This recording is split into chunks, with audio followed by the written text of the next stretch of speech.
Hello, everyone, and welcome to another episode of Friends Occasionally Not Disagreeing. I'm Justin. I'm your main host tonight, and with me today are Cody Yo, and Joe. I think you meant Jarnathan. Jarnathan. Of course. My I, apologies. I'm legally changing my name to Jarnathan. And for those of Jarnathan you Frakes. for those of you who are listening to this without looking at the title of the episode, that might clue you in to what we're doing tonight. But before we get to that point, let's talk a little bit about what we've all been up to in the past week or however long it's been since each of us has hosted. Let's start with Cody, since you're on my screen right now. All right, everybody, sit down for the next half hour. I've been busy since our last recording here. No, but actually, I have been really busy. So It is a Monday night, Cody. I have to work I tomorrow. know it is. So Exactly. Exactly. Well, we'll talk about things being a waste of time here in a minute. But anyway, I went to C2E2 in Chicago, as mentioned on a few prior podcasts, and that was really fun. We watched a panel with Ming'er Zhang of Shang-Chi, who plays Zhu Jialing, his sister. And that was delightful. And the kids both got their autographs, actually photos with the people they wanted as well. But that was a lot of fun. Let's see, I saw a wrestler there. They saw the voice of Naruto and the voice of Storm from the old animated X-Men show, which will be back soon. So everything old is new again, I guess. And then this past weekend, we were in Indianapolis for the Squared Circle Expo, which I've been doing some posts about on our Twitter feed. Getting into some matches and rivalries with some people on there as well. But that was also fun. 2 days con, and I was dressed as Dusty Rhodes. I was the only person in the entire hotel convention hall with no pants.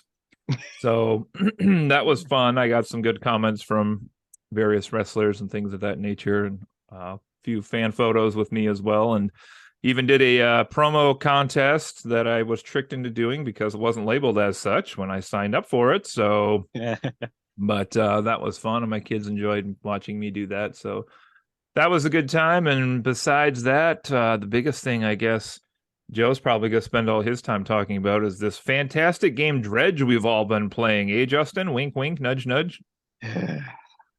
I had to have the game stop earlier so that I could come on for the podcast. Yeah, okay. Joe's playing right now on screen. I'm not really. He's I'm just trying to catch a trouser snake. Before the game came out, I'm amazed that before that game came out, just as an aside, you Cody, you were the one who was like, oh no, the release date says it's been pushed back to like June or something like that for your, Yeah, I got pushed back twice. Yeah, and mine, it was what was it, March 31st it came out officially, or I think it was, March 31st. Yeah, so yeah, for the longest time that's when it was slated to get delivered. Then that day came and nothing, so I'm like, okay, maybe it was slow. Next day, nothing. So I look, and April 20th, for no discernible reason as far as I can tell. Don't order things online from GameStop because you're, at least don't pre-order them, because you're liable to be waiting a long time for them to actually arrive. If it makes you feel better, my number 5 anticipated game of this year, The Curse of the Sea Rats, that I kickstarted on Kickstarter 3 years ago, came out Thursday. I didn't have a chance to look at it, then we were gone Friday and Saturday. So for Easter, I sat down with my kids and synced all the controllers together and was like, we're going to do this cool Ratroidvania game, 3-player, and the code didn't work that they sent me. Oh. So they were like, are we going to get to play it? And I was like, not now. So I emailed them, and they sent me another code today. When I click on this code, it says something like project not completed or code doesn't work or something. So... But I looked online, and apparently they're just getting trashed by people. They haven't sent out any of their physical stuff for the Kickstart crew, and the Kickstarters are pissed about that. And it sounds like a lot of the digital stuff does not work either. So, well, don't support Kickstarters. Screw small creators. In their defense, like, physical stuff that does tend to lag behind digital releases for Kickstarter projects, but the digital stuff not working, that's crap. It was weird because mine's listed as like European, and I don't know if that has something to do with it or what, but I'm like, I wouldn't have picked that, so I don't know what's going on. But anyway. You have to import You have to import a PAL television and get like the appropriate power converters, and I like it. Anyway, I have been up to some things other than sitting in my house for once. Woo. 2 weekends ago, I actually decided randomly to take Friday and Monday off work and just have a 4-day sort of staycation. And I did a lot of hiking. I played some video games, drank some whiskey, and just kind of generally had a great time. So, want to encourage everyone out there: if you have PTO, use your PTO. Don't get trapped into feeling like you can't take it, or feeling guilty about it, like I know some people do. That's bullshit. It's your time. Use your time. Live your life. Have some fun. To live your life. Hey. And then this past weekend, my wife and I actually went to Detroit for a Detroit Red Wings game, which was everything except the game was fun, because it was embarrassing. It was like bad. I mean, they've been up and down this season, but this game was just pathetic. Like, it's so bad. They lost 5-1. Oof. And the only goal that the Red Wings got, I was in the bathroom for. I'm like in line waiting to pee, and all of a sudden I hear like an air horn go off and everyone going crazy. It's like, damn it. You didn't take that as a cue to keep going to the bathroom? But the rest of the trip was fun. We went Friday night and stayed at the Motor City Hotel Casino and hit the casino floor Friday night, lost some money, but also drank a bunch, and it was fun. Nice. And then Saturday after the game, we stopped and got dinner at a bar that's like right across from the Little Caesars Arena there, and kind of hung out. And it was kind of a nice weekend. Other than that, I haven't been up to too much. I did want to give a quick shout out to a show that we've been watching on Apple TV Plus, which is called Shrinking. And it stars Jason Segel. And it actually co-stars Harrison Ford. He plays like a supporting role, which he's also on some like Western show that's a spinoff of Yellowstone. And it's wild to me that we live in an era where Harrison Ford is doing TV shows, like multiple TV shows at once. Is that Yosemite? But I think it's like 1932 or something. I see what you did there, Cody. Anyway, but the show Shrinking is a lot of fun.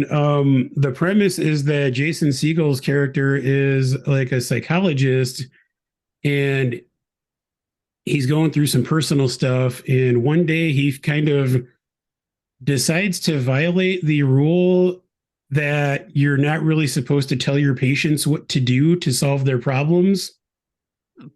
So he basically just starts directly telling his patients, like, you need to do this, you need to do this. And shockingly, it kind of backfires, but also kind of works. And so the show's kind of just exploring like what happens when he does that, and like just kind of his personal life. And it's funny. It's got, some kind of touching stuff, and and it's got Harrison Ford, and he actually seems like he's trying. Here's the ultimate, one last thing I'll say about that show, and perhaps the ultimate teaser. I'm not saying this happens in that show, but I'm also not saying that there is a scene where Harrison Ford sings a Sugar Ray song. And it's one of the greatest things I've ever seen. That's all I've got. Ooh, well, tease us with that, boy. That is that sounds like a fever dream. But it felt like one. I believe it. I guess that brings us to me. I have not been doing anything quite as fun. Well, that's not entirely true. But the past week or two, or I don't know, time is like a formless soup for me right now. I have basically been dodging all of the bullets, trying not to get sick with COVID or RSV or whatever other acronym sickness is flying around the office right now.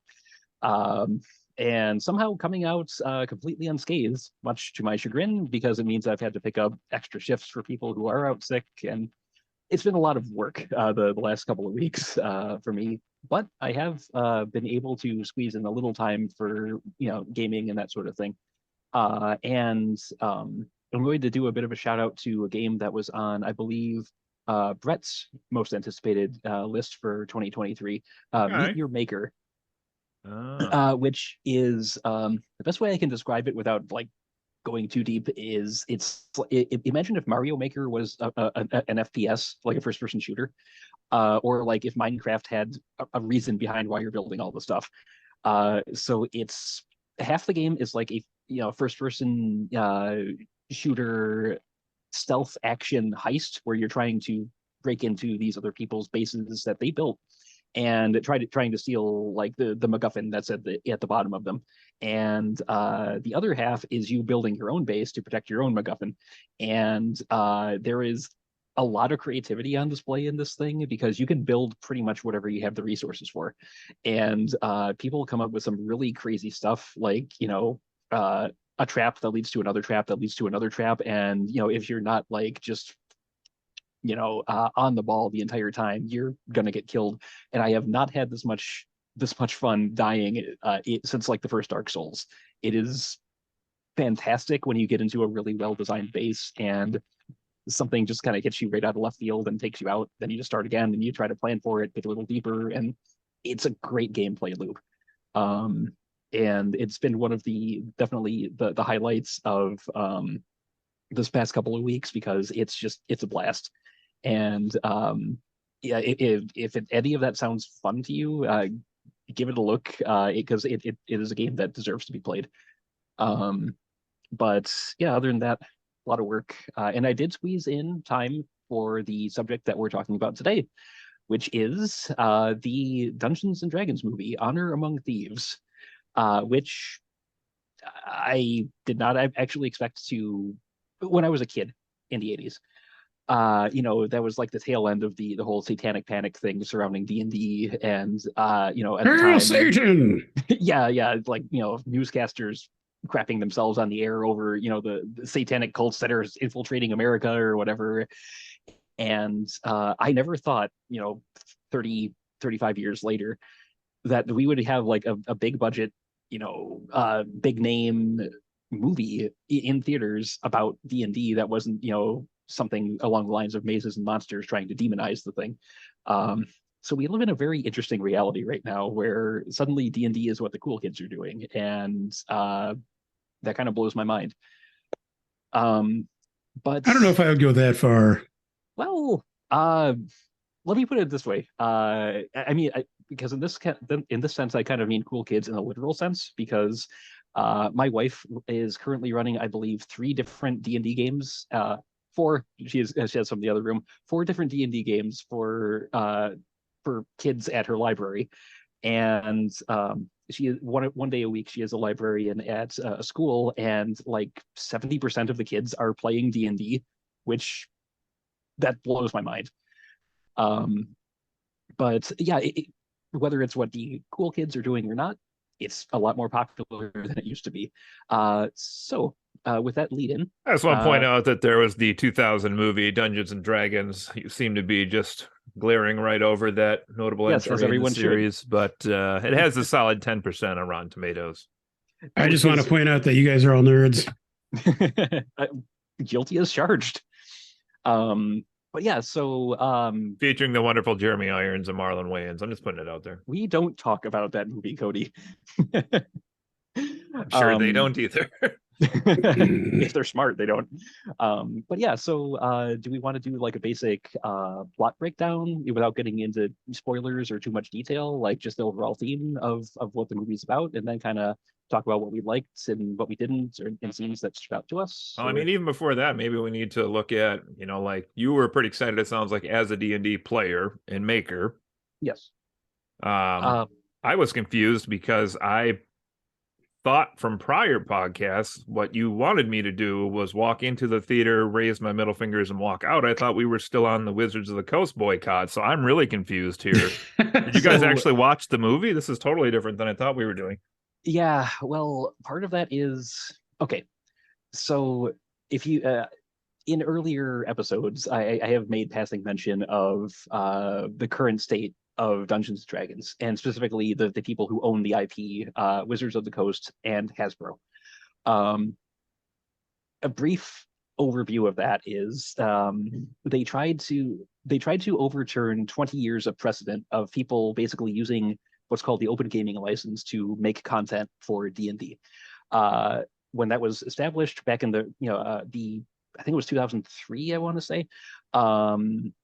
It stated basically you can use the set of rules as long as you credit it, and you can use it to make whatever supplements or modules or like completely new campaign settings that you want for the game. And you have our blessing for this.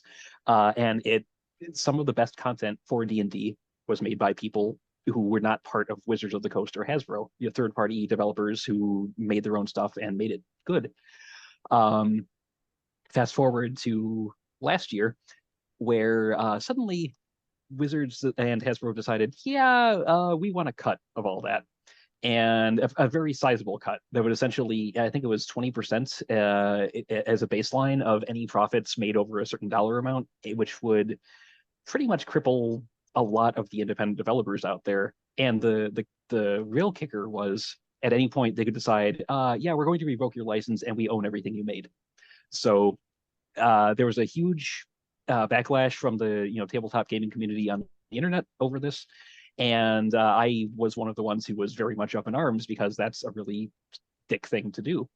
And then, there started to be more there started to be progress that was made. The backlash caused enough financial damage to them that they started to backpedal on what they were doing. I don't think it's permanent. I'm sure they're going to try something like this again in the future, but for now, a battle has been won. It's not over by any means, but there's been progress. Now, there's also the matter of the movie. It's like I was still very much on the fence about this, and the reviews started coming in, and they were very positive. So that was part of it. There was also another more insidious angle to this, where there was a theory that Wizards might try to basically have this movie bomb so they could use it as a tax write-off. And if that happened, then they would win in a different sort of way. So between the fact that they was getting good reviews, and if it didn't do well, they could just completely write off the loss, and the fact that 8-year-old me would never have expected a movie like this to actually be made, I decided to bite the bullet and give it a go. Whether or not it was worth the price of admission, well, we'll get to that. But that is the long, sort of convoluted backstory about the current state of Dungeons and Dragons. If you're interested in looking up more, just Google D&D controversy or D&D OGL controversy, OGL being open gaming license, and there's plenty more to read about that. So, but I think we've tarried long enough on this particular branch of the issue. So unless either of you wanted to chime in with anything. I just wanted to say I was personally upset when I saw this movie, and I realized that I had my acronyms messed up and that D&D is not related to BDSM in any way. Both involve dungeons. It could be. But no, wasn't the movie I was expecting. Although, would you really want to watch a movie about that was rated PG-13? It would be so tastefully done. Is Hugh Grant still in it? That's the question. Is Chris Pine still in it? Because I'd watch that. Yeah. So I guess on that note, do we want to actually get into the movie itself? Talk a little bit about what the overall plot is, or just your impressions? Yes, let's gather our party and set forth onto this adventure. All right.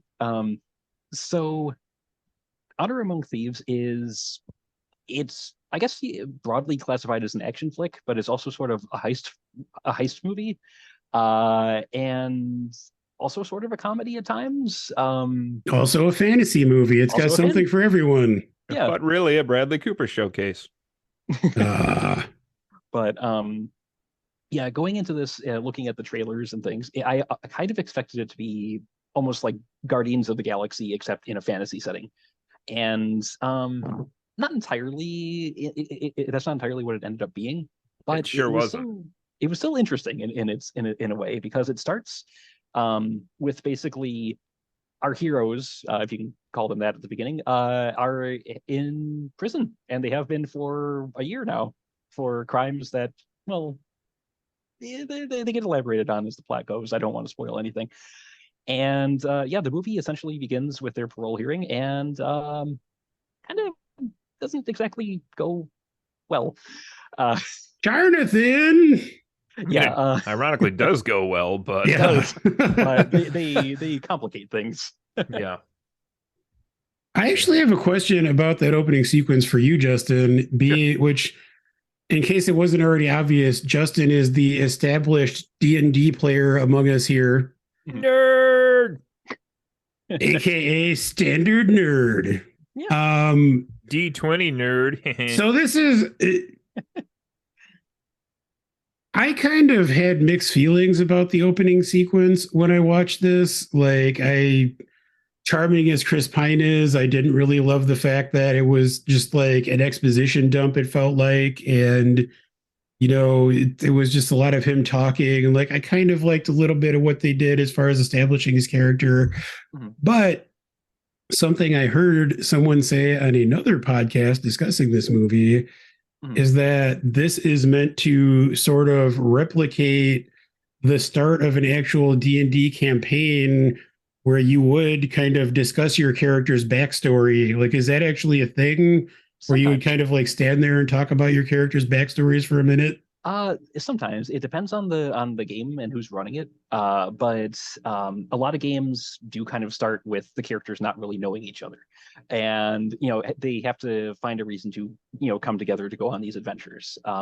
There's a lot of ways to handle that. Them all being in prison is one of them.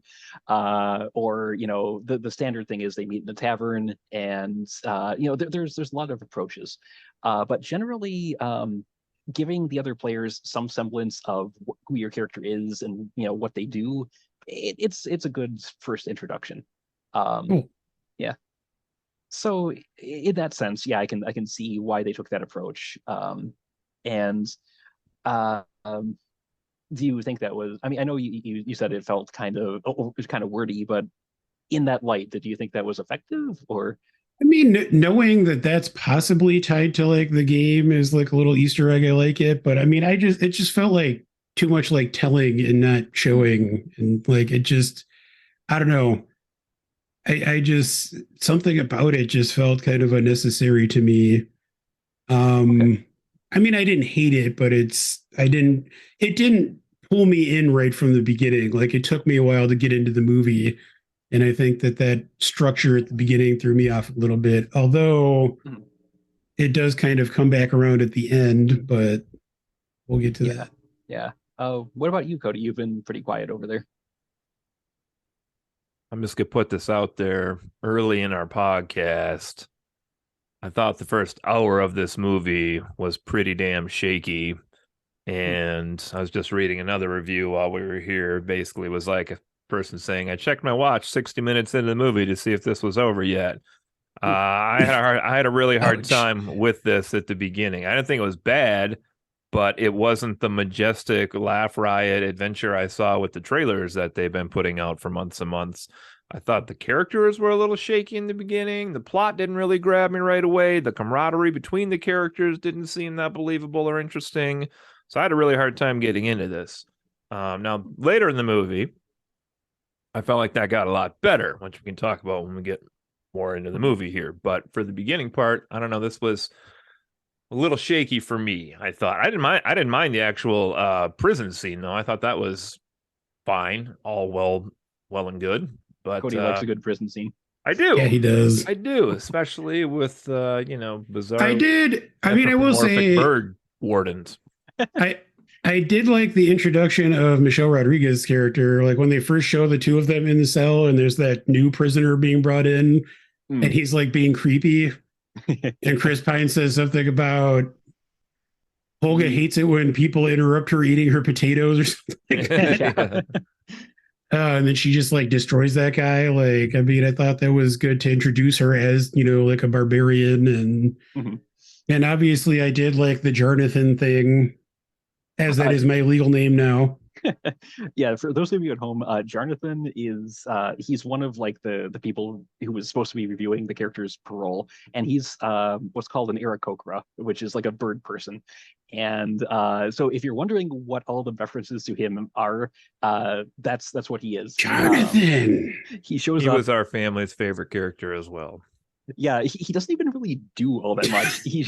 Doesn't he though? Doesn't he? Well, he has things that are done once he arrives, but he's all very much a hapless bystander. That's for them. true. It's kind of great, without spoiling too much.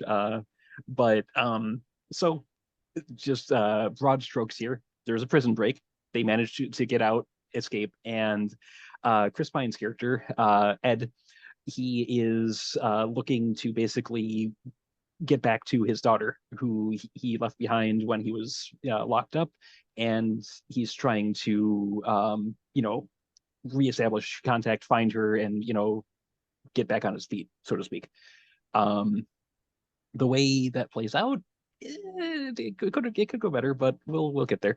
But the plot from that point onward, it gets a little convoluted, as D&D plots tend to, where sorry, I'm blanking a little bit of exactly what happens when they once they get out. So when you they track the daughter, like they find out that she went with Hugh Grant's character. Yeah. Okay. And they assume that she would be with him, and they're trying to figure out where he is, and they realize that he has somehow become Lord of Neverwinter. Oh, I think it's called Notting Hill. Yeah, like I said, sorry, it's been a week. Okay, so Hugh Grant's character had been one of their band of adventurers before these two got locked up. You find out that they got locked up because of a heist that went very wrong, and those two got caught. The others scattered to the four winds, and Hugh Grant's character agreed to look after Chris Pine's daughter. And it's never 100% clear how he insinuated himself as the new Lord of Neverwinter, aside from the fact that he's a very well-spoken con man. It's implied that he had a bit of magical help with that, but in general, he's now rich, he's famous, he's a public figure, and a father figure to Chris Pine's daughter. So that brings up kind of an uncomfortable wrinkle, because his daughter was young. Chris Pine's daughter was young when he got locked up, and she's gotten actually more attached to this other guy than him. And it's what follows is kind of him trying to regain her trust, and it doesn't really go well. So I guess, what did you think about the whole the core of Chris Pine's story, since it does form a lot of what the movie revolves around?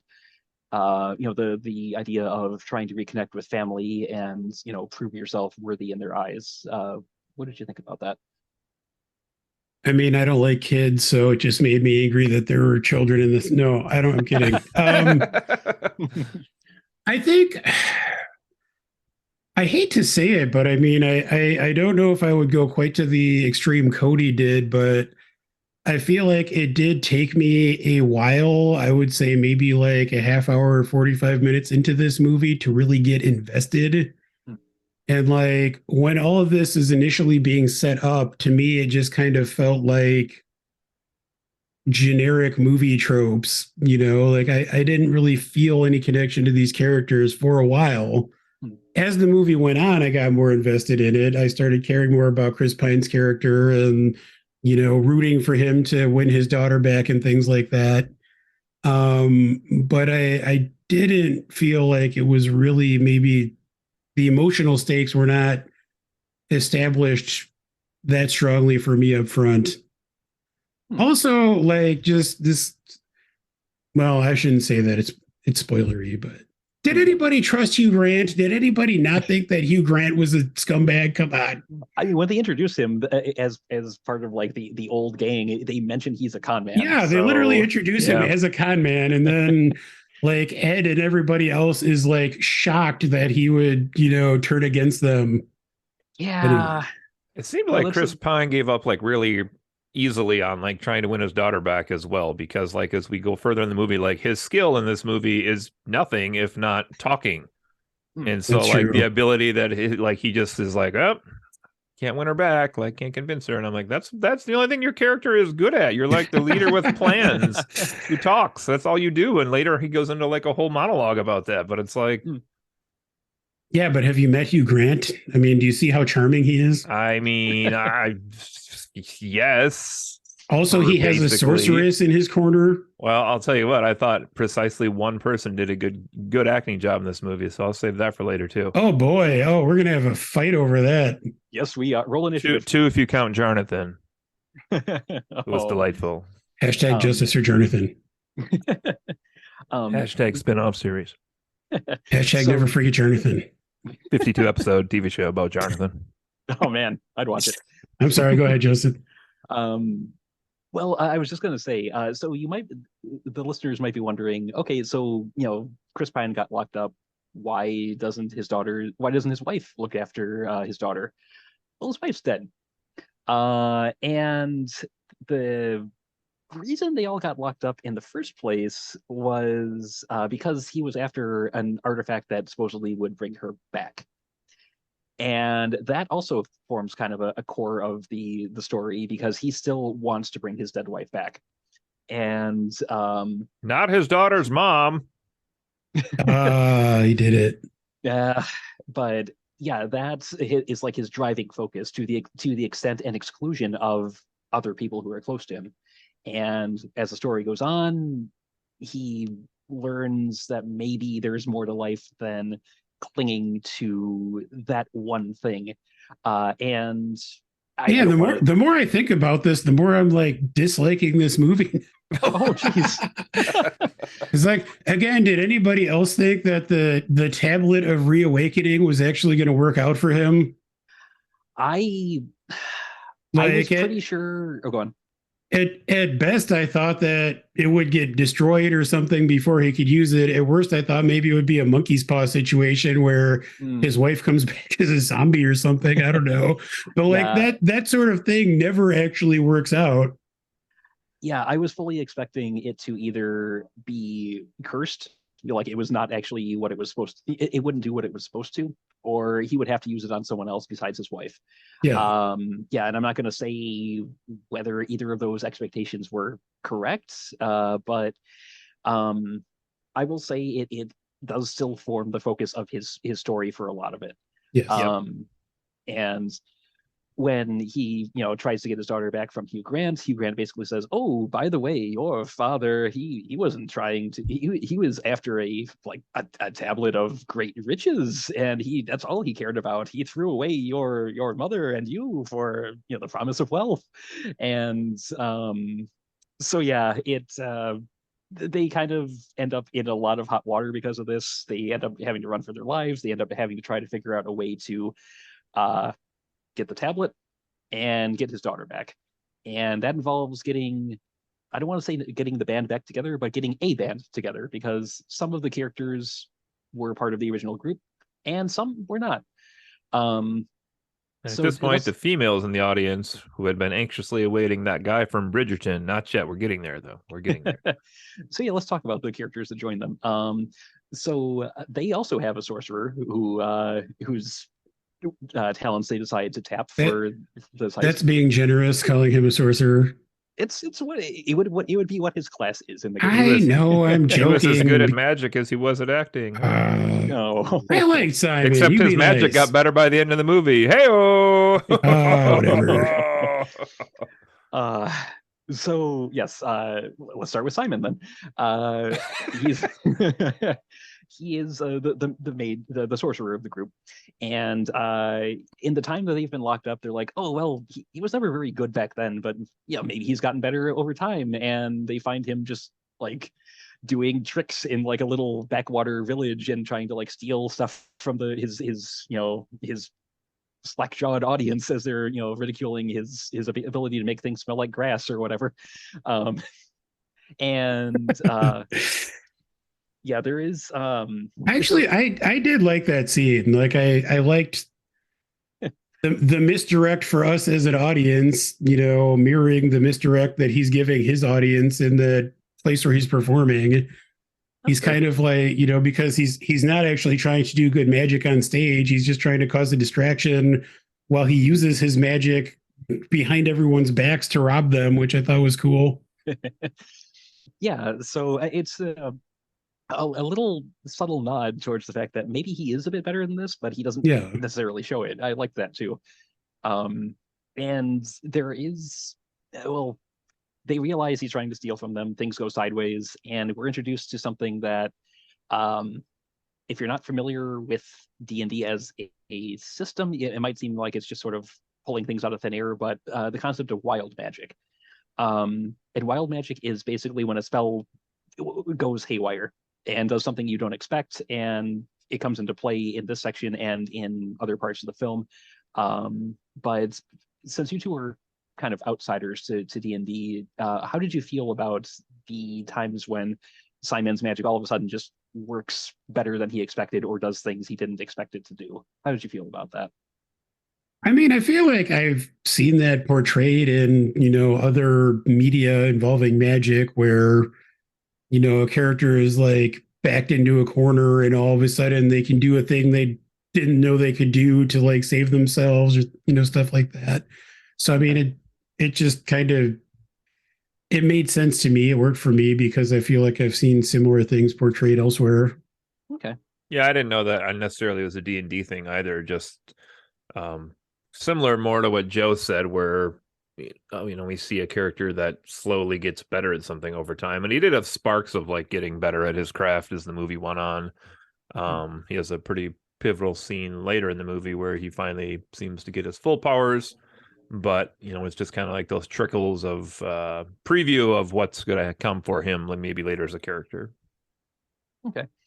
So that's him in a nutshell. The other party member they add is a druid who just so happens to be a sort of old flame of Simon's. It didn't go terribly well between them, but that's putting it lightly. I love the scene where she has no idea who he is. He's like, I tried to court you before. Yeah. Which so she's very much like the stoic kind of more serious type of person versus some of the goofiness you get from a few of the other ones. And what did you think of her like overall? I thought she was very deadpan a lot of the time, but I didn't dislike her as a character. Yeah, I'm not sure if she is not a good actress or if it was just how the character was supposed to be. I mean, I think her performance worked in this movie to the extent that it needed to, but I don't necessarily feel like the actress brought a whole lot to the role. I don't know. Yeah, I put down in my notes, I thought, well, again, let's go back to that trailer. Okay. So this was really the character I was excited to see. I think my family was excited to see this character just from like the shape-shifting abilities and things like that. Yeah. I mean, which I did think the character was cool. Like, I have to say, I thought the character and the way that her powers were portrayed were cool.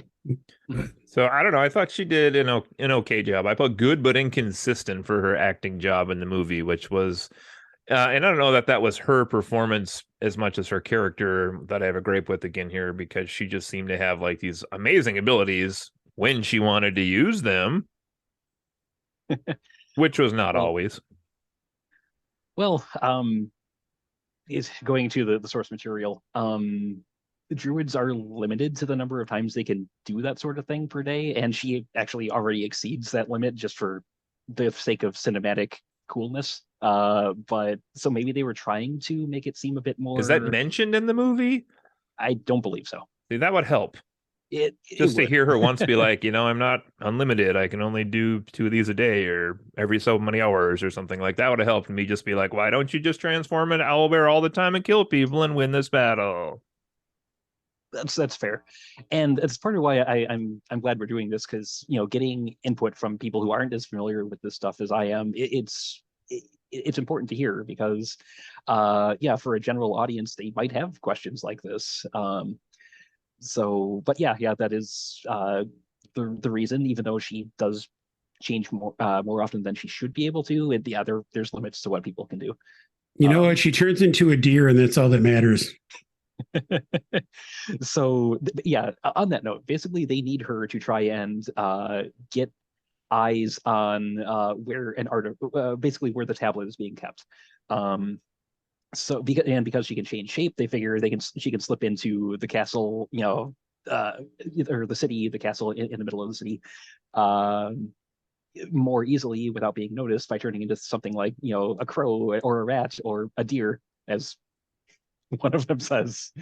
Uh, but so she gets in and discovers that, okay, it's the tablet's locked in a vault. It's protected by the spell, Mordenkainen's seal or something like that. I don't remember exactly what it was called.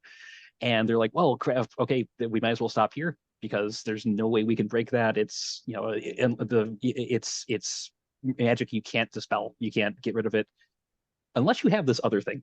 And then this leads them on a side quest to recover a helm, which can dispel the helm of disjunction, which can dispel other pre-existing effects. I do just, sorry to interrupt. I do want to say just briefly though, the scene where she's escaping after she gets caught spying, which we were just kind of talking about, like I thought that was one of the coolest scenes in the movie. And like honestly, one of the most fun sequences I've seen in a movie in a while, I feel like, where I think she starts out as a fly and then she just like transforms into like a mouse and like bird. Like she just keeps changing forms, to escape different scenarios. And I just thought that was like just super cool how that was portrayed. That was pretty fantastic. And then she finally turns into a deer, as foretold by Michelle Rodriguez. But yes, I will say that it's a great point, and I think a lot of the action sequences in this movie are just fantastically done. Like good fight choreography, good staging of chases when there are chases. Like from a visual and just engaging action standpoints, it's a great film to watch at times, because like you said, that was just a very creative chase sequence that went from inside a castle to through streets to eventually getting out of the gates, and it was just really well done. I agree. So yes, they end up on a quest to go find this helm, which involves them having to do everything from speaking to the dead to figure out where it was last seen, to venturing underground, to running from a dragon, because you got to have a dragon. It's D&D. And to like, I don't want to spoil too much, but it's very much how a D&D campaign plays out. You think it seems straightforward, and then things get sidetracked, and that's half the fun, I think.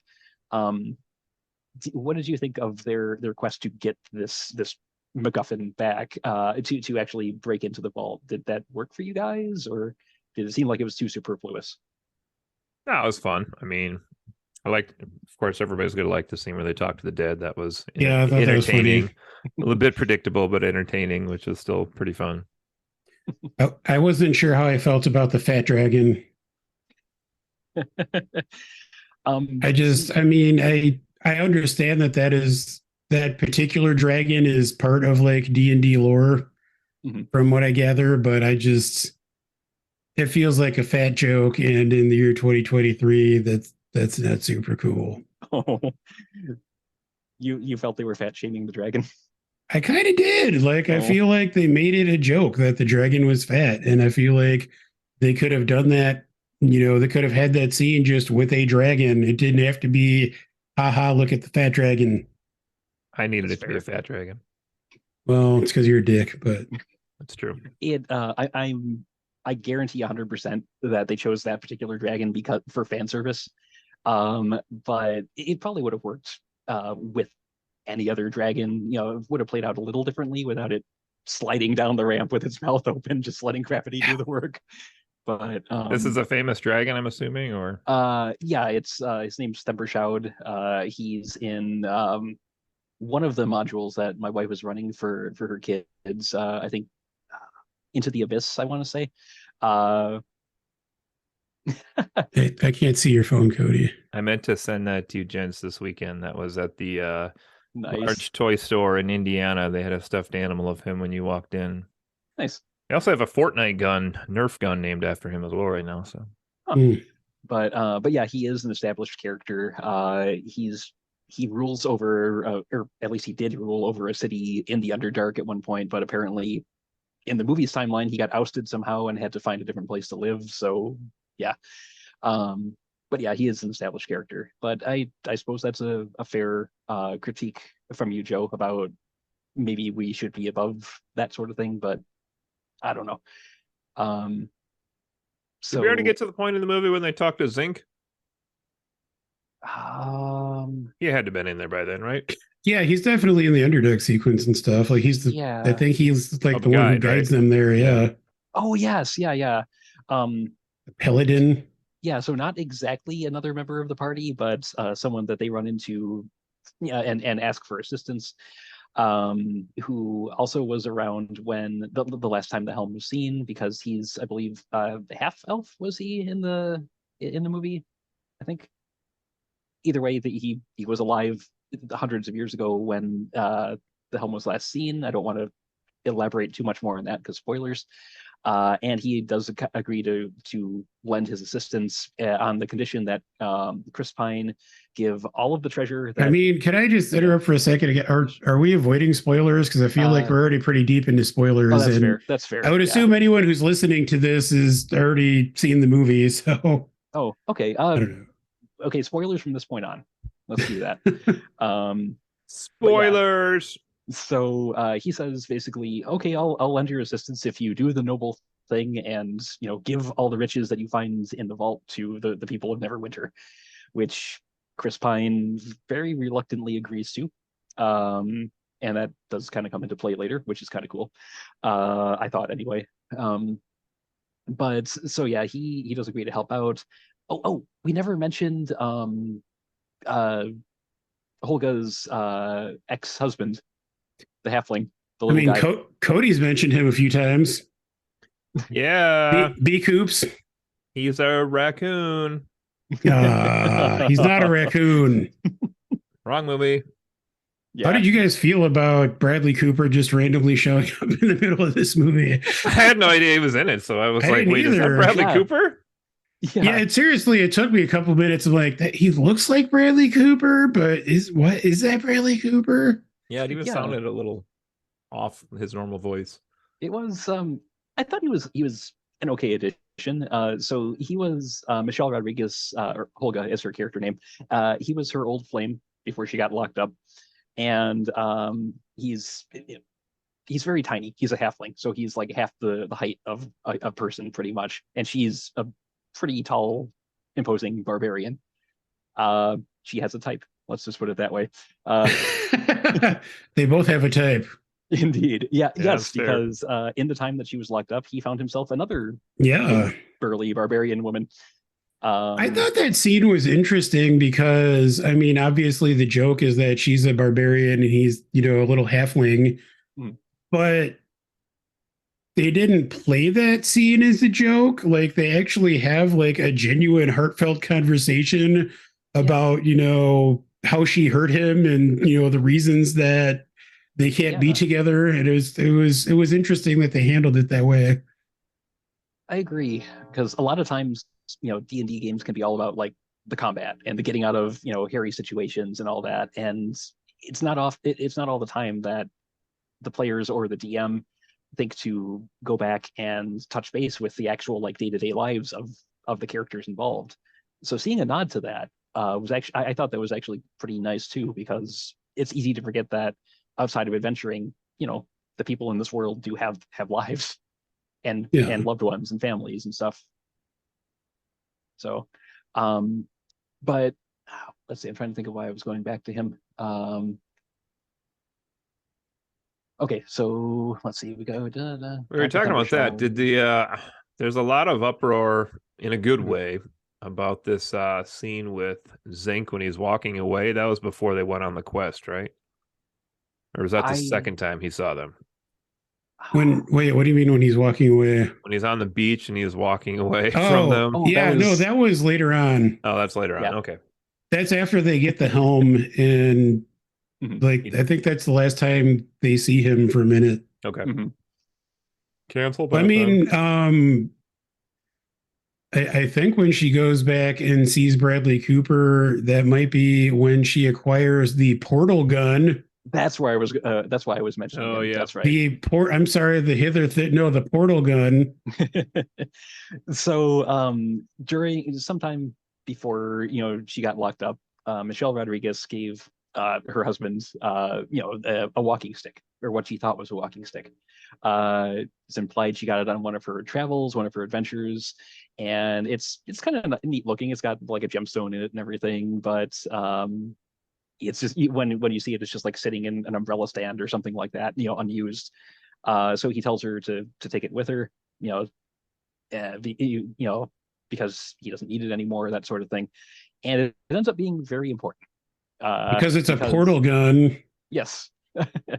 So while they're trying to recover the helm from underground, from the Underdark, they end up on essentially the bridge from Indiana Jones and the Last Crusade,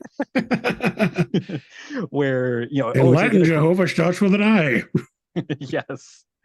But yeah, to get across, you have to step on these tiles in a very specific order, and then like switch the order halfway through, and the paladin's going through like all the rules. I thought that scene was hilarious. Yeah, and then Simon, being Simon, he kind of like, he's off to the side. He just sets his foot down, and apparently the tile starts closer up than they thought, and the entire bridge just collapses into lava. So at this point, okay, they're like, well, we can't get across now, except, he notices the walking stick that Helga has, and he's like, wait, that's not a walking stick. It's a hither staff, or if you really want to do it, a portal gun. And then they start having fun with science. Yep. So yeah, he basically, you've all played Portal, or you're familiar with it, I'm sure. So yeah, they managed to never heard of it. to step across the boiling lava, and awesome. Yeah, some of us have Portal merch. I played it for a half hour. Like, this is dumb. That's the last time I played it. So you're saying this was your least favorite scene in the movie, then, Cody? I'm fine with the hither thither staff. Cody Fleming's legendarily bad taste. Yeah. But anyway, they get across. They find the helm, and I think it's at this point that they run into Thember Shroud. I think so. Yeah, he just so he busts out. They're running from him. They get chased into a little alcove where he can't get, but they also can't get out, and they cause like a steam explosion because they see water coming in from all the shaking he's done to the area, and they manage to have that collapse, but they float up through the water, and they manage to escape. And then the heist begins, which is, I thought the heist was going to be more central to the movie, because this is like probably an hour and 20 minutes in or so, give or take. Yeah. And they finally have to start putting a plan together for how they're going to break in and steal the tablet, and ideally get away with Chris Pine's daughter as well. And what did you guys think of like how they all the different cogs in motion for this plan? Because I thought it was pretty elaborate and pretty interesting, what they tried to do. I thought that the cake was a lie. No. So with the hither thither staff in general, being that Portal 2 is my favorite video game of all time, and Portal 1 is pretty high up there. When I first saw that, I kind of rolled my eyes a little bit, because I was like, oh, they're ripping off Portal. But I will say that I ended up really liking how they used it in the movie, and especially how they used it as part of this heist. Like the way that they like put the portal on the back of the painting and There's some like creative use that stuff. as a mean to like sneak in there. I thought the whole plan they put together was pretty awesome, and I liked how we got to watch it all play out. Nice. Yeah, I agree. This is now where the movie's picking up again a little bit. Probably that chase where they're trying to find the helm and then to the attempt to get into the vault here. This is kind of where I said like the second half of the movie picked up a little bit for me. Okay. And I agree with Joe. Like it was a creative way to tell a very old tale, which was like, how do we break into this vault or this bank or whatever the case is, and using the staff to create some interesting new ways to manipulate space and distance between how to get in from point A to point B was pretty good. So I like that scene as well. Okay. And it wasn't solely the staff. I do like how pretty much every character played a role in how the heist went down, because they all had something they had to do, and Chris Pine got to sing. yeah, he's had a loose for the entire movie, and he finally gets a chance to like play it and sing, and to distract some guards, and then essentially, are you familiar with what rolling a net one means? Nope.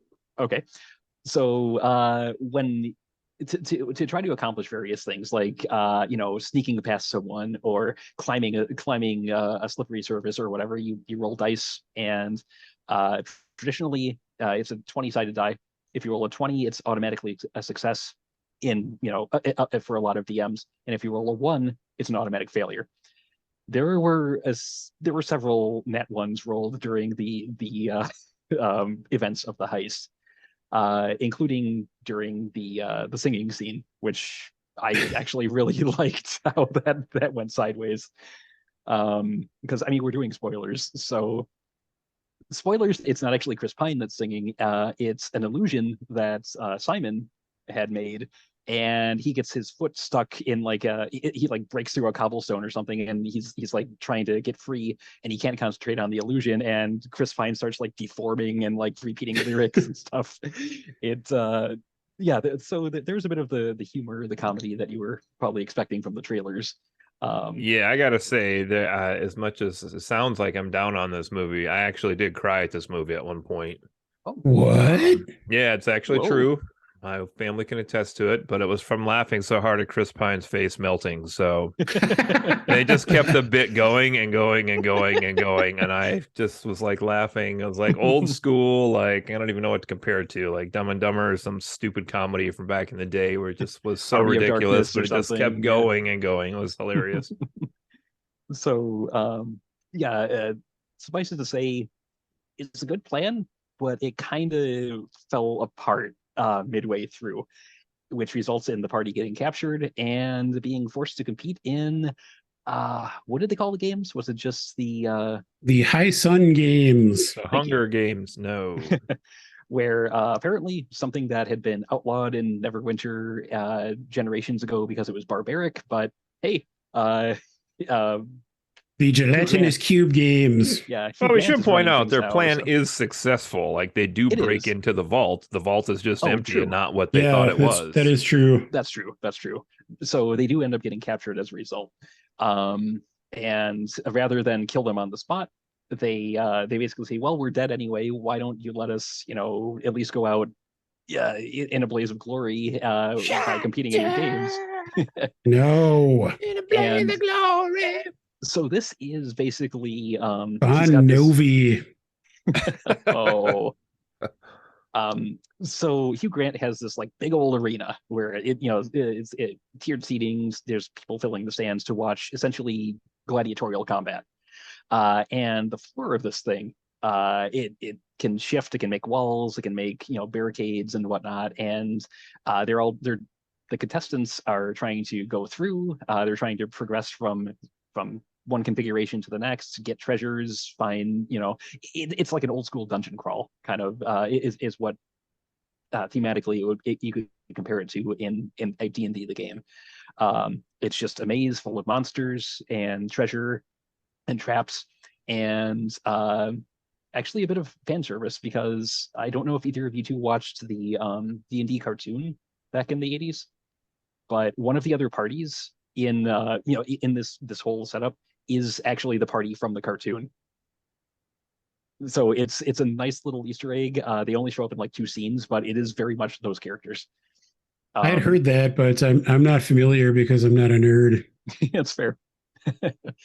But for those of I'm you just who a totally cool jock who has video game merchandise on his desk. but hey, like I said, nerds are the new Geeks. cool kids. Nerds Right. nerds are the new geeks. That's our new catchphrase here on Friends Occasionally Not Disagreeing. So yeah, they compete in this thing and they realize, okay, no matter how much we fight,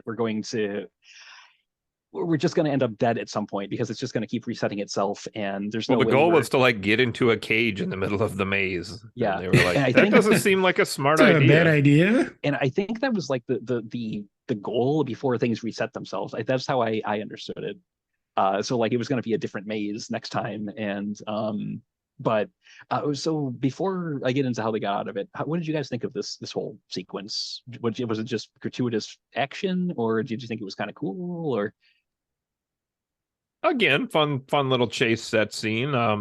This was at least like the overtly famous part of D&D with like the gelatinous cube. I was like, oh, I know what that is, and like the mimic treasure chest, whatever that's called. Was that in this scene too? That was in here too, right? oh yes, Yeah.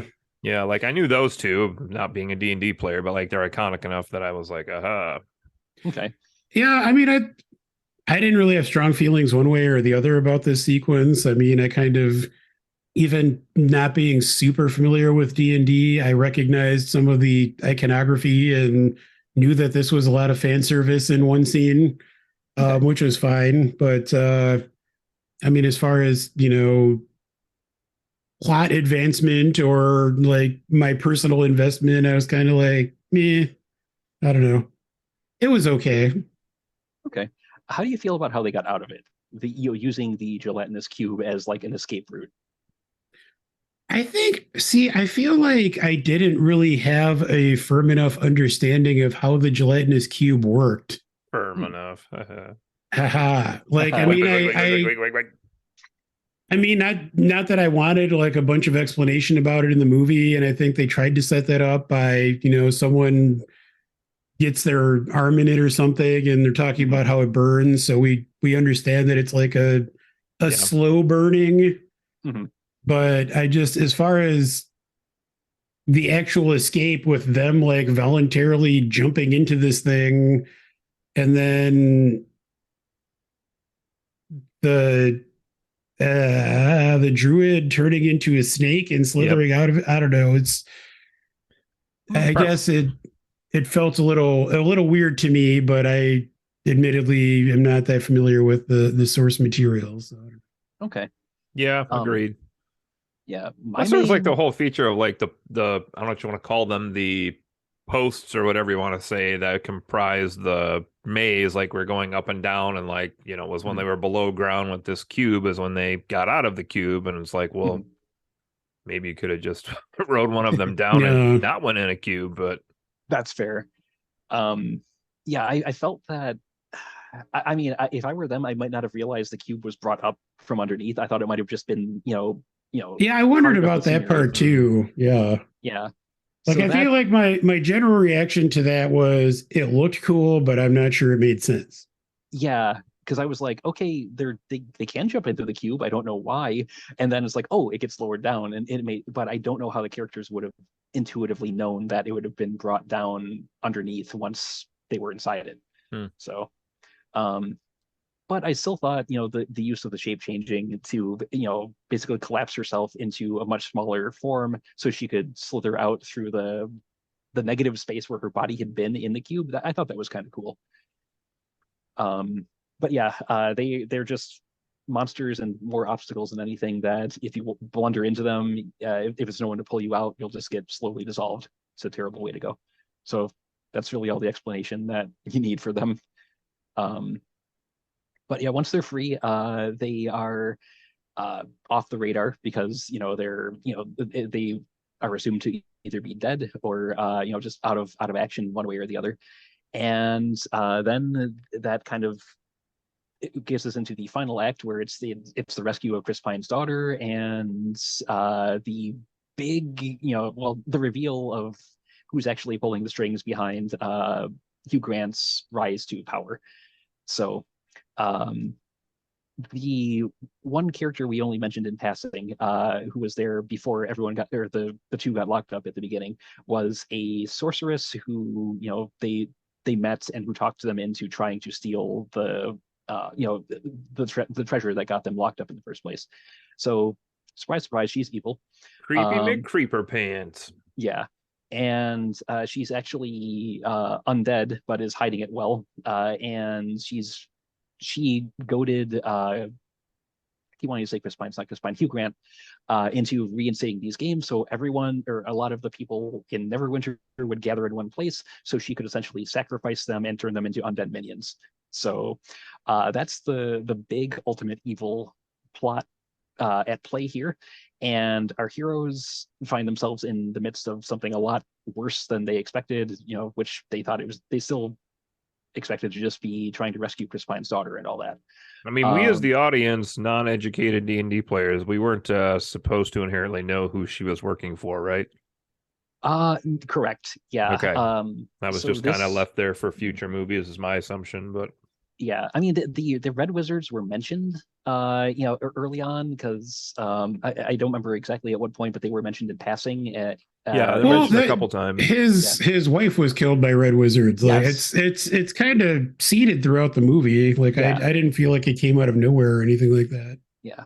But yeah, they're part of the world that this movie is set in, and there are different worlds, different campaign settings for D&D that are separate from what this would be. So this is set in Faerun, or the Forgotten Realms. There's Dragonlance, which is also known as Krynn. There's Eberron. There's a bunch of different settings. They chose Faerun for this one, and the Red Wizards are a known quantity in that. And it does go into their backstory about how they are essentially now a nation of the undead because of the same ritual that they tried to do back ages ago, and they're trying to recreate here to extend their influence and power. And our heroes find themselves suddenly in the only ones in a position to stop it from happening. Yeah. I mean, there's a scene where she's talking to like that one guy in the shadows, and I was like, okay, I don't know. I don't think I'm supposed Lord to know Voldemort. who that is. Maybe. Yeah. But so they are the de facto like main villains in this, even though Hugh Grant is set up as being kind of a the villain for Chris Pine. There's bigger forces at play here, and that's very true to how D&D usually goes. Did you guys let me ask you this? So they escape. The heroes are all on the boat. They have the daughter. Like they're sailing off. Yep. Did either of you guys think that was like the end of the movie? Because it feels like they're just like they have no idea what's happening with the Red Wizard and all that. They're just like sailing off into the sunset, and then they notice the stuff in the sky. Then they notice the stuff in the sky. But for a minute there, I was like, "Is this how the movie's going to end without them actually defeating the villain?" Like, I could have seen that, like them setting it up for a sequel. Well, I almost thought they were going to leave it as a cliffhanger, like, have them sailing off and then this ominous thing in the background that they're going to address next time. Yeah. But instead, they tied it into the promise that Chris Pine made about giving all the money they stole back to the people of Neverwinter. And I thought that was a nice kind of nod towards, telling closing that circle, as it were. And so they reluctantly head back into what is almost certain doom, and they use the hither staff to, because at this point they've amassed like all the treasure that Hugh Grant had been. Actually, he was trying to like run away with it to get out of the city before everyone was sacrificed. So they steal it back from him, and they were about to head out on their own until they notice all the badness going on behind them. So they sail back, and they use the staff to basically make a portal from the treasure on the boat onto this big ass like hot air balloon that has Hugh Grant's face on it.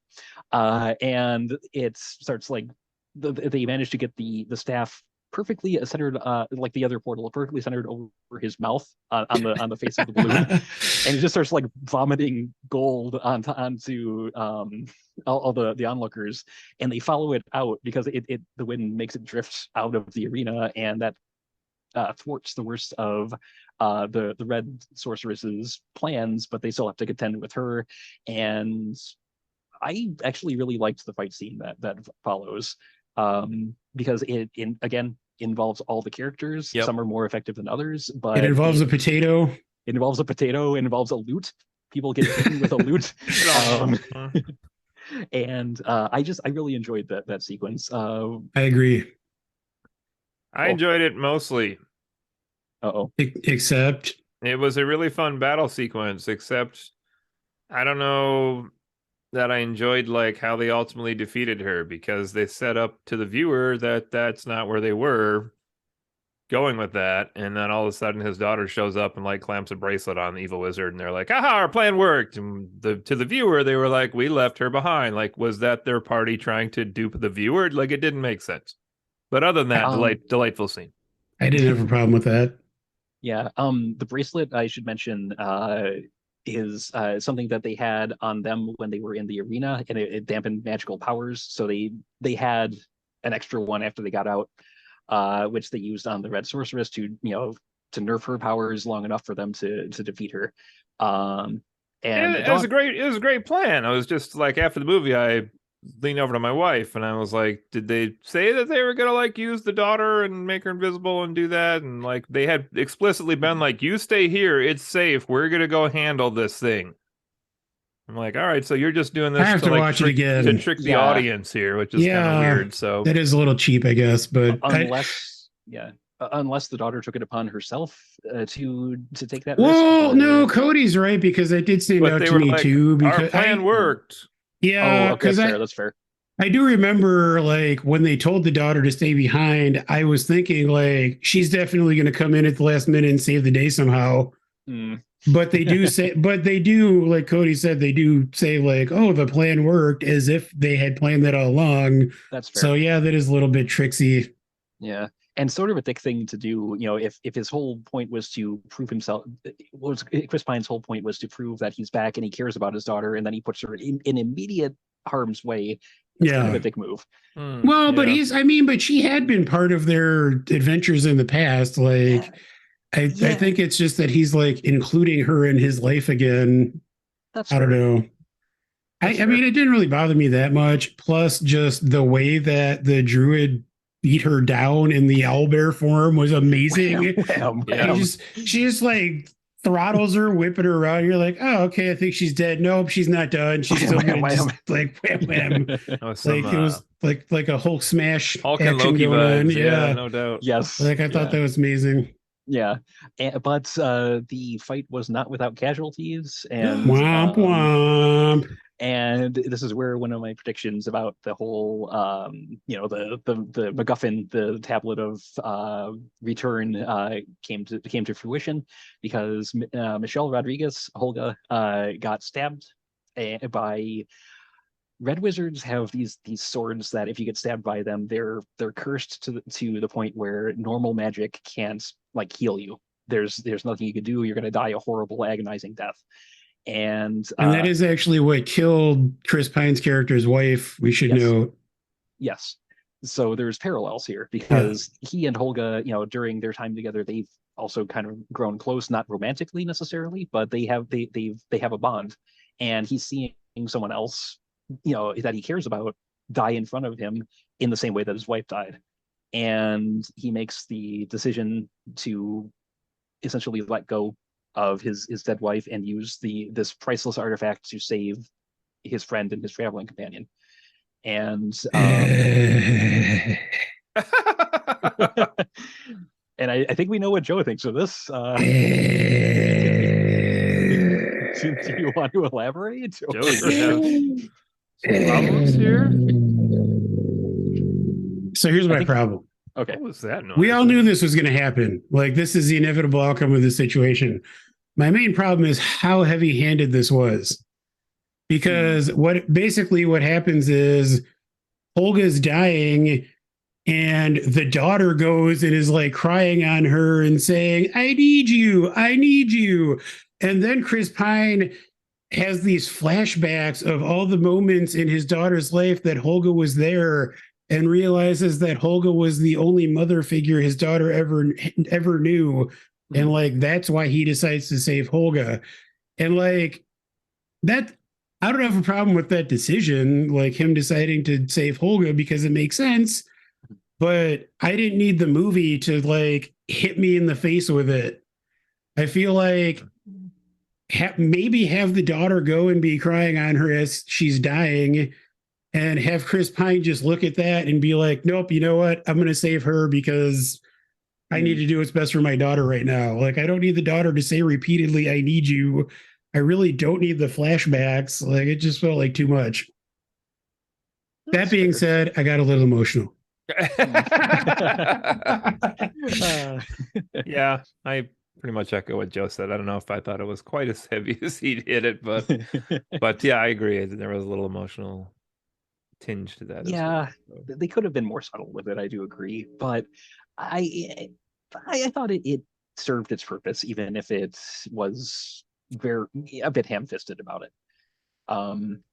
But yeah, so this priceless artifact, is used to bring back someone who has really been a part of their lives in a way more than his wife had, and that has some power behind it. I think as a theme, as a message, that the people who are important to you, are not always who you initially think, and someone who means a lot might be right in front of you this whole time, and you might not consciously realize it. So, but yeah, they bring her back, and I'm sure. Oh yes, yeah, and then the ending, because we kind of glossed over Hugh Grant after the fact that like our hero stole the money back from him. He's still around, and he, in a nice little bit of irony, he ends the movie where our heroes started it, in the same prison, Jarnathan! in the same prison, trying to plead his case for release. And again, Jarnathan gets manhandled into an escape attempt. But because these people aren't idiots, they bricked up the wall, the window that our heroes jumped through at the beginning. And so Hugh Grant grabs Jarnathan and he tries to like leap through the window, and he hits a brick wall. And yeah, I did like that, and I do feel like that kind of made up for my reservations about the opening scene. Okay. It made me laugh. I like the fact that they actually bricked over the window. Yeah. That part was good. Yeah. And that's, unless I'm forgetting something, that is what was kind the of I can't remember. What was the stinger on this one?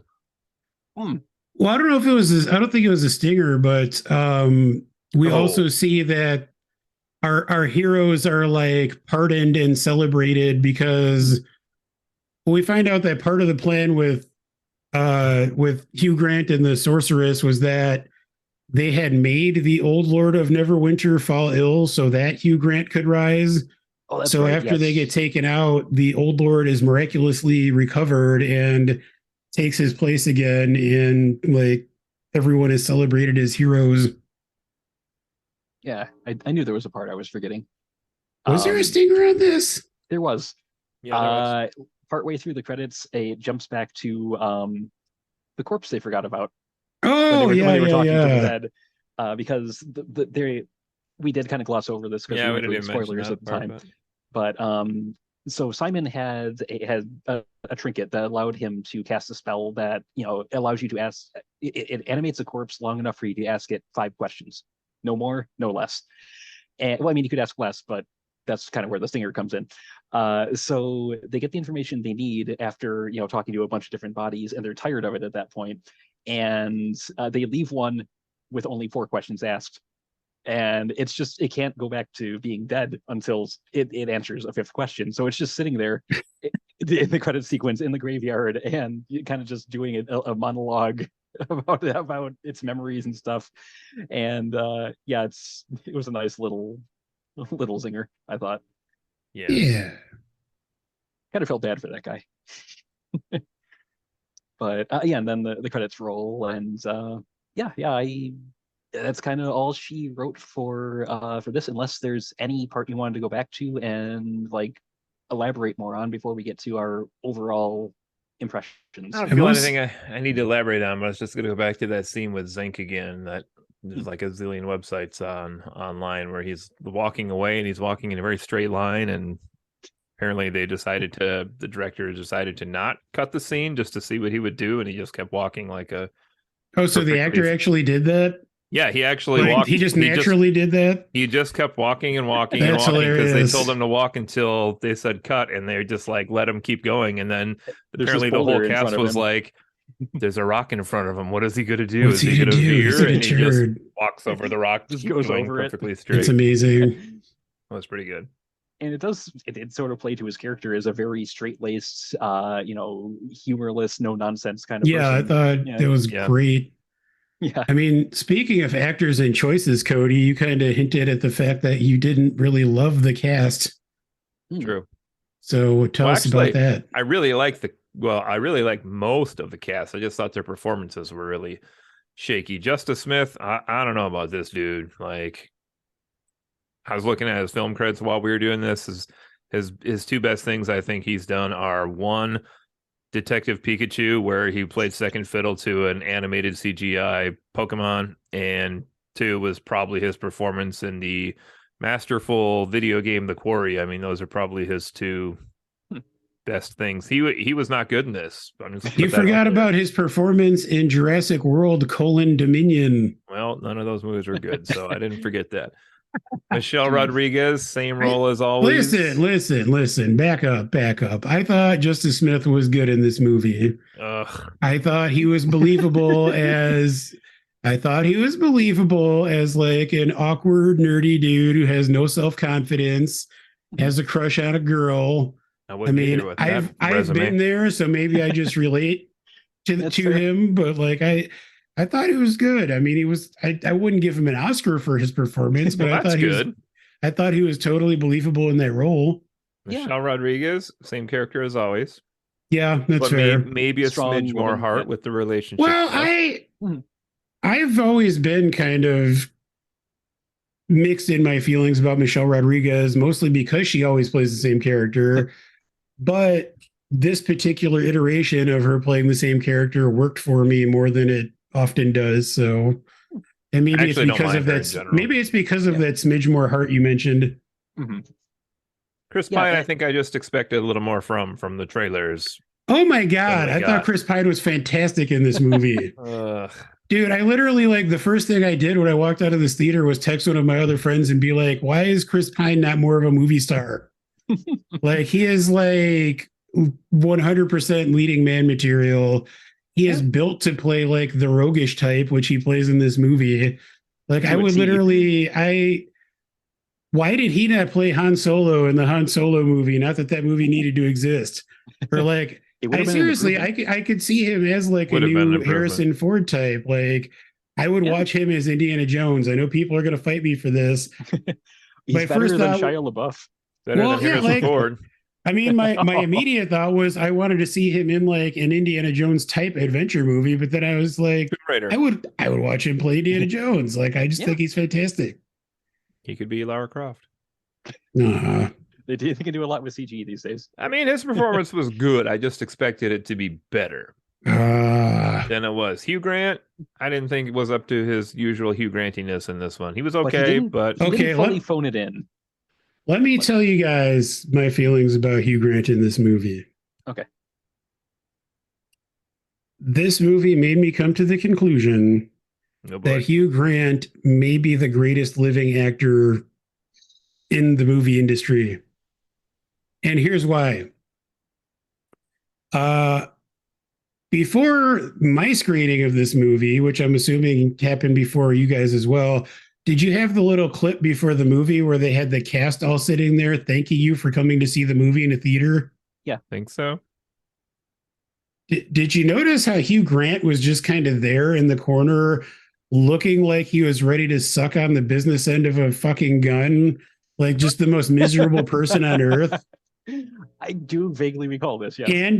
And or did either of you Andor. see his disastrous interview on the Oscars red carpet with Ashley Graham, No. which was kind of notorious? My point is, Hugh Grant, the person, seems like he is just a miserable son of a bitch who like has no time for anybody and just wants to be left alone to go die in a cave somewhere. Hugh Grant in this movie is charming as fuck and like has charisma coming out of every orifice, and like it's amazing that these are the same people. Like he did feel like he was a con man in this. Like yeah, like he's got that charm and that charisma. Like I totally buy him as a con man. I mean, it's always been kind of his signature is just that kind of the just pure charm. Yeah. And I think he still has it in this movie. But like, especially contrasted with that beaten down figure sitting in the corner in the thing before the movie, it's like, how? You can hardly blame him, though. I mean, prostitution's changed so much since COVID. You have to wear a mask. I mean, what? I don't know. All right. Sophia Lillis as Doric. Good, but as I mentioned, more of the character was inconsistent, but in general, not a wide range of emotions, as Joe pointed out. Yeah, I thought she was okay. I was trying to remember. She actually starred in a movie that Alexis and I watched a couple months ago, which I think I mentioned on this podcast before, in What We've Been Up To thing, called Uncle Frank, in which she plays the main character, and Paul Bettany plays her uncle, who is a semi-closeted gay man in like the 1960s. And she was actually good at that movie. Like I thought she actually exhibited a pretty wide range of emotions. So maybe in this case, it is just that this is what the character called for, to be more kind of stoic and play things down a little more. Could be. I don't know. Well, it is good to know she does have range. Yeah. And that, maybe it was just the role. I honestly, I liked her in this better when she was shapeshifted than when she was just I mean she was fine as herself. Her performance as the owl bear was really spot on, I thought. Yeah, yes. I mean, her character really shone when it was more CGI. Is the owl bear a D&D thing? Yes. Yeah, directly? It is. Yep, it's a pretty iconic creature from the games. I did want to say, I mean, speaking of creatures and stuff, like the owl bear is not part of this, but one thing I really liked about this movie is that it felt like there were a decent amount of practical effects. Like Jarnathan, and like there's like a dragonborn, I think. It's like a couple, yeah, they're like people in costumes, or like when we first see the paladin, he's saving like a cat person's baby from like a giant whale. Yeah, like they felt like, there's a lot of just people in costumes and practical effects, and I like that because it felt like kind of a throwback to like 80s fantasy movies. I can agree with that. Yeah, and like even the parts that were CGI, they looked pretty decent. I mean, not spotless by any means, honestly, I was thinking the one creature that felt like too obviously CGI to me was, I forget what it's called, but the panther with the tentacles on its back that like creates a like illusion of itself. There were a few parts with that. The displacer that was beast. The displacer beast. Like that was like the one thing in the movie that kind of stood out to me as being like obvious CGI. Yeah, good call. But I mean, for the most part, even with like Doric's, multiple transformations and stuff, most of that totally worked for me. Like I thought the effects in general were really good. Yeah. Like in the mimic, that was mostly CG, but it looked like it belonged in the the environment it was in. So but I do agree. It was nice to see a nod towards practical effects because those will always hold up. Yes. I don't know how you say Bridgerton's name. Is it Regé? I believe it's Regé Jean Page. Regé Jean Page. Regé Jean Page. Regé Jean Page. I thought it was okay. I was just thinking of, who his character really seemed like a ripoff of. Now that I think Jesus Christ. No, No. the Old Spice guy.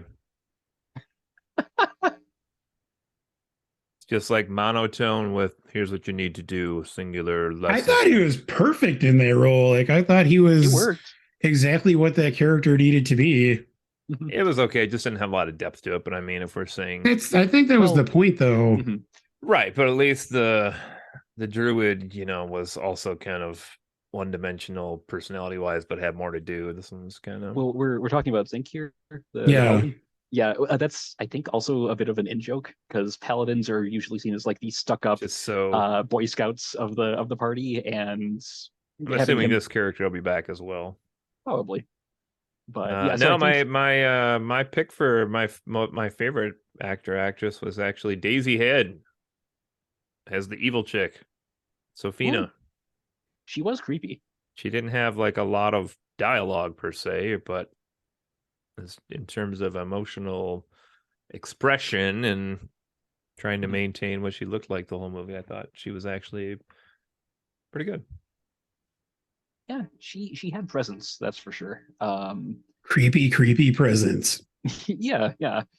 But yeah, overall, I mean, the acting in this was as a whole better than I expected because Hugh Grant showing up in something like this, for example, I totally expected him to just be phoning in his performance, just showing up for the Listen, paycheck, and yeah, but he surprised me. He didn't. I feel like Hugh Grant has been doing some interesting stuff in the past few years. I shit you not. If you want to see possibly Hugh Grant's greatest performance, Paddington 2. I am being 100% serious right now.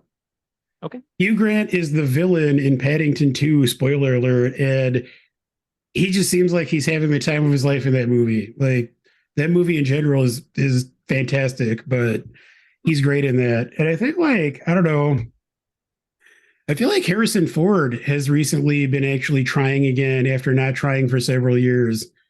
And maybe Hugh Grant's in a similar place where they were just bored for a while and now for whatever reason they're deciding to actually try again.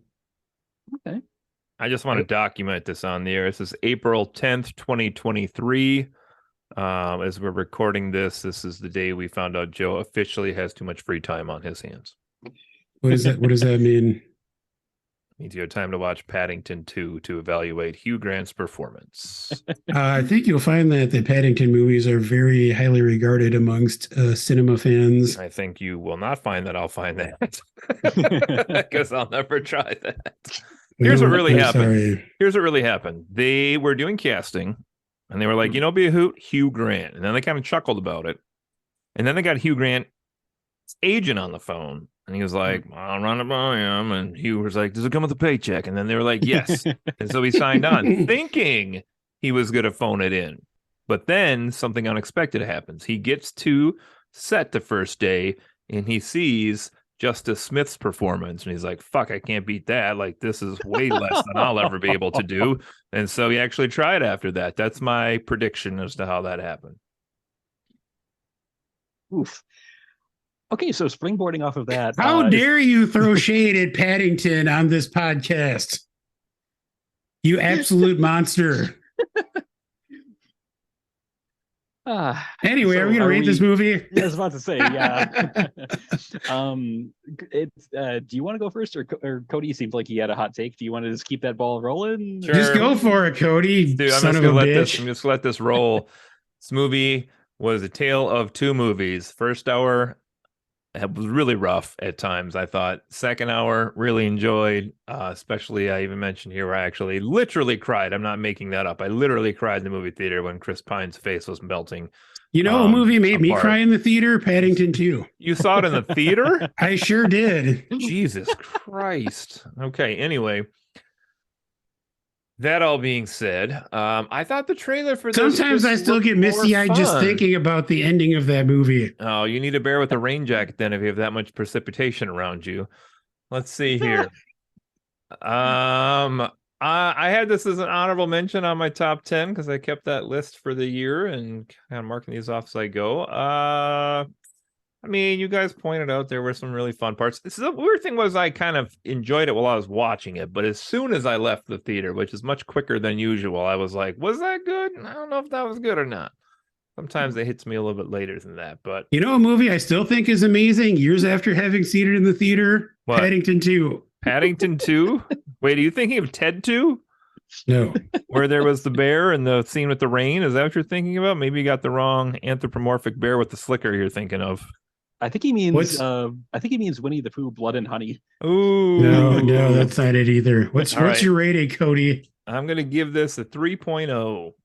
What? You Just get out. You're kidding. lying. You're lying. Just Liar. kidding. But I am going to give this a little lower than I thought. I'm going to give this a 6.5. I was Okay. going to do 6 before we Ooh. started talking. So you all convinced me to go up half a point. I give Cody Fleming a 3.0. Yes, moving up. Being generous. So Joe, you want to go next? No. Okay. I just want to go watch Paddington 2 now. Anyway, so my rating on this movie actually went up from what I had initially thought I was going to give it. And that is in part due to my having seen, I think it was my number 2 most anticipated film of the year when we did that episode. That was John Wick Chapter 4. And I absolutely loved the first 3 John Wick movies, was super excited for Chapter 4.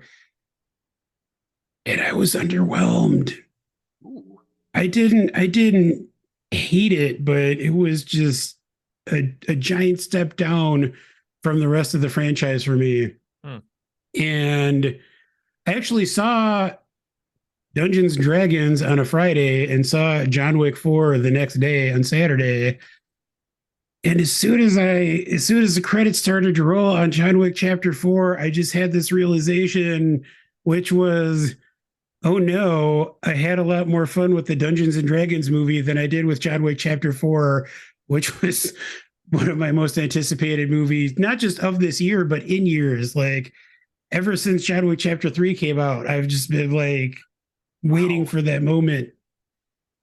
And so I initially was going to give the Dungeons and Dragons movie a 7.5, which, because I had a lot of fun with it, it's not the most amazing movie I've ever seen, but it's, it's enjoyable. It's better than a lot of other movies I've seen.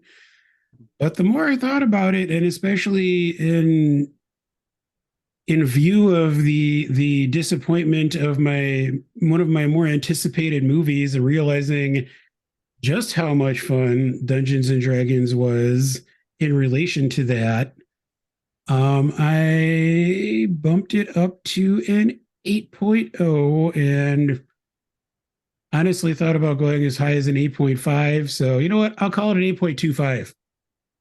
Nice. Okay. Paddington would be ashamed of you right now.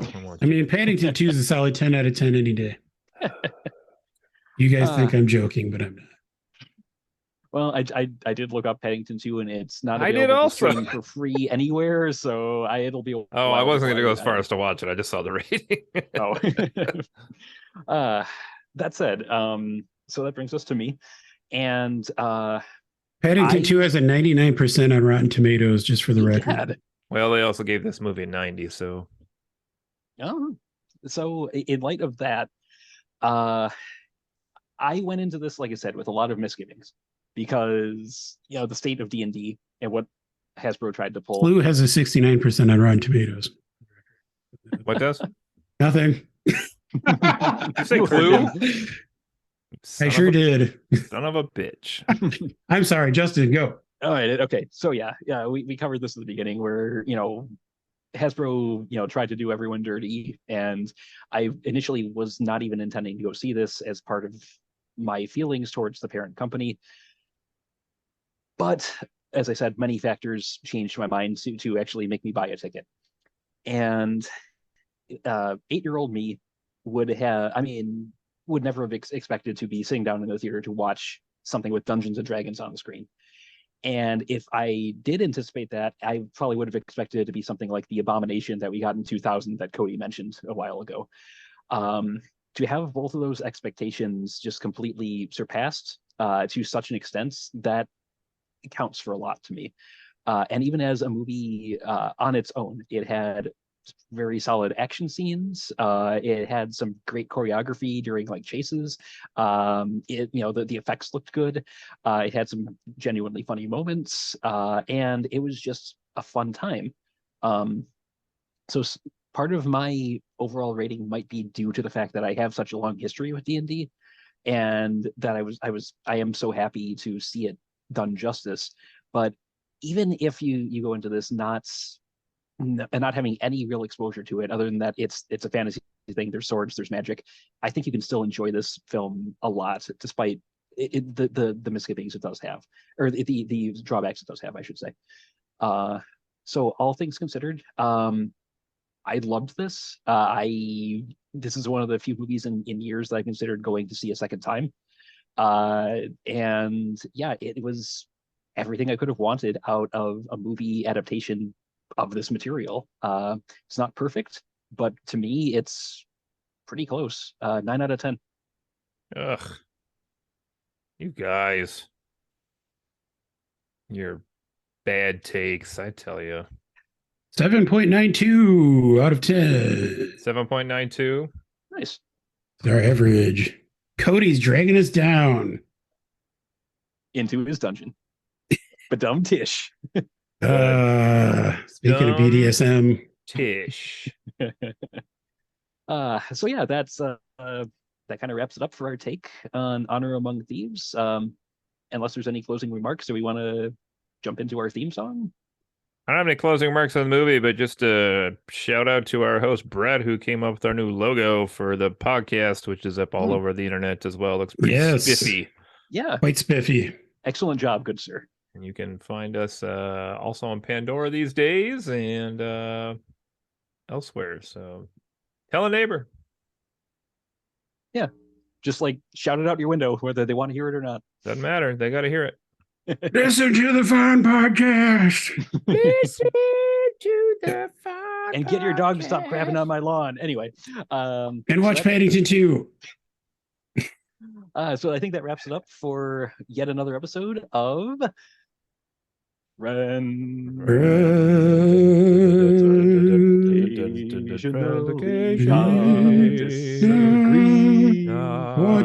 Paddington 2.